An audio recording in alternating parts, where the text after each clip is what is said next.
Magandang araw! Sa video na ito, tatalakayin natin ang buod ng ika-31 kabanata ng Noli Me Tangere ni Dr. Jose Rizal na may pamagat na Ang Sermon. Pag-aaralan din natin ang mga mahahalagang pangyayari, tauhan, tagpuan, talasalitaan, at aral, mensahe o implikasyon na matatagpuan sa kabanatang ito. Makinig at manood ng mabuti dahil marami kayong matututunan mula sa makasaysayang akdang ito ni Rizal. Simulan na natin. Sinimulan ni Padre Damaso ang kanyang sermon sa wikang Tagalog at Kastila, gamit ang isang sipi mula sa Biblia. Ang sermon ay tungkol sa pagpupuri sa mga banal na santo ng simbahan at ang mga dakilang tao tulad ni Haring David, Gideon at Roldan. Ngunit higit pa rito, ginamit ni Padre Damaso ang kanyang sermon upang manlibak sa mga Pilipino, lalo na't ginawa niya ito sa wikang Kastila upang hindi maintindihan ng karamihan ang kanyang mga sinasabi. Sinamantala rin niya ang pagkakataon upang ipahiya ang mga taong hindi niya gusto. Habang nagaganap ang sermon, marami sa mga naroon ang nagsimulang antukin at maghikab, kabilang na si Kapitan Tiago, dahil hindi nila naiintindihan ang sinasabi ng pari. Samantala, sina Maria Clara at Ibarra ay palihim na nagsusulyapan, nagpapahayag ng kanilang mga damdamin sa isa't isa sa pamamagitan ng mga mata. Nang sinimulan na ni Padre Damaso ang sermon sa wikang Tagalog, walang pakundangan niyang tinuligsa si Ibarra, bagaman hindi direktang pinangalanan. Hindi natuwa si Padre Salvi sa mga nangyayari kaya't nagpakuliling siya bilang hudyat upang tapusin na ang sermon, ngunit binaliwala ito ni Padre Damaso at nagpatuloy pa rin sa kanyang sermon ng karagdagang kalahating oras.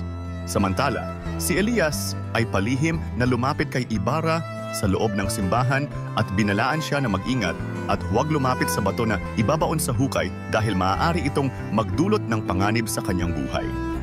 Walang nakapansin ni isa sa pagdating at pag-alis ni Elias. Dumako naman tayo sa mga mahahalagang pangyayari sa kabanatang ito. Sinimulan ni Padre Damaso ang kanyang sermon sa wikang Tagalog at Kastila. Pinupuri ang mga santo at dakilang tao sa Biblia. Ginamit ni Padre Damaso ang kanyang sermon upang manlibak sa mga Pilipino, lalo na kay Ibarra, kahit na hindi direkta niyang binanggit ang pangalan nito.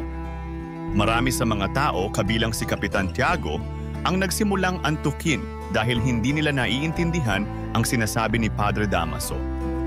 Hindi pinansin ni Padre Damaso ang hudyat ni Padre Salvi na tapusin na ang sermon, at nagpatuloy pa rin siya sa kanyang walang kwentang sermon ng karagdagang kalahating oras. Binalaan ni Elias si Ibarra na mag-ingat at huwag lumapit sa bato na ibabaon sa hukay dahil maaaring magdulot ito ng panganib sa kanyang buhay. Mga mahahalagang tauhan. Padre Damaso, isang pari na nagsagawa ng sermon sa simbahan.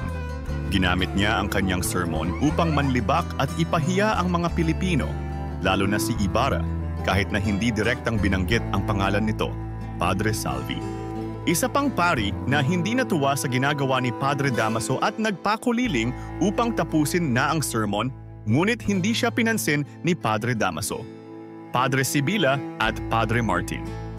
Mga paring namangha sa magandang buwelo ng sermon ni Padre Damaso. Kapitan Tiago, isang kilalang tao sa San Diego na hindi na naiwasang antukin sa haba ng sermon ni Padre Damaso. Maria Clara, siya ay isang babaeng malapit sa puso ni Ibarra. Sa kabanata, sinusulyapan niya si Ibarra habang nakikinig sa sermon. Crisostomo Ibarra, ang pangunahing tauhan na tinuligsa ni Padre Damaso sa kanyang sermon. Palihim na binigyan ng babala ni Elias tungkol sa isang panganib na maaaring ikapahamak ng kanyang buhay. Elias, isa pang tauhan na dumating ng tahimik sa simbahan at nagbigay ng babala kay Ibarra tungkol sa nalalapit na panganib. Dumako naman tayo sa tagpuan ng kabanata. Ang tagpuan ng kabanata ay sa loob ng simbahan kung saan nagaganap ang sermon ni Padre Damaso. Ngayon naman ay talakayin natin ang mga talasalitaan sa kabanatang ito. Sermon, isang mahabang pagsasalita na nagpapahayag ng aral o turo. Guardia Sibil, isang miyembro ng isang pampublikong puwersa na nagbabantay sa kahusayan at kapayapaan. Erehe, mga taong itinuturing na nasa labas ng kanilang relihiyon. Seremonya ng pagbabasbas, isang ritual na ginagawa sa simbahan para basbasan ang isang bagay o lugar. Simbahan, isang lugar ng pagsamba para sa mga Kristiyano. At ngayon ay alamin naman natin ang ilan sa mga aral, mensahe o implikasyon na ipinakita sa nobela. Ang paggamit ni Padre Damaso ng kanyang kapangyarihan bilang pari upang manlibak at ipahiya ang iba ay nagpapakita ng kawalan ng integridad sa ilang mga taong nasa posisyon ng kapangyarihan.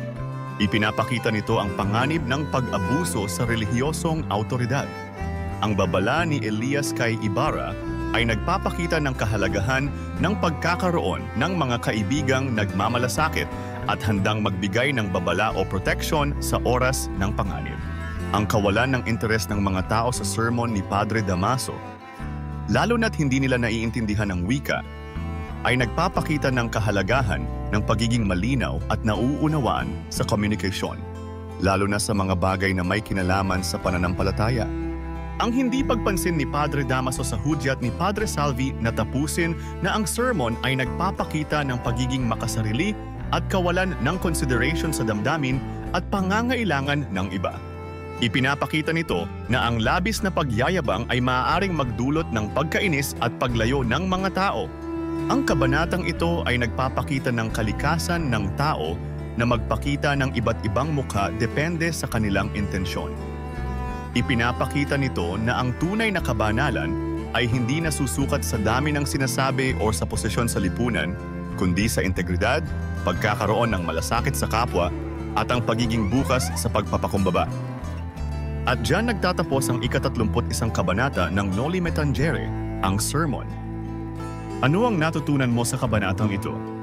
I-comment mo na ang iyong sagot. Inaanyayahan ka din namin na i-like, subscribe, at i-click ang notification bell para lagi kang updated sa mga susunod naming videos. Hanggang sa muli, maraming salamat sa panonood.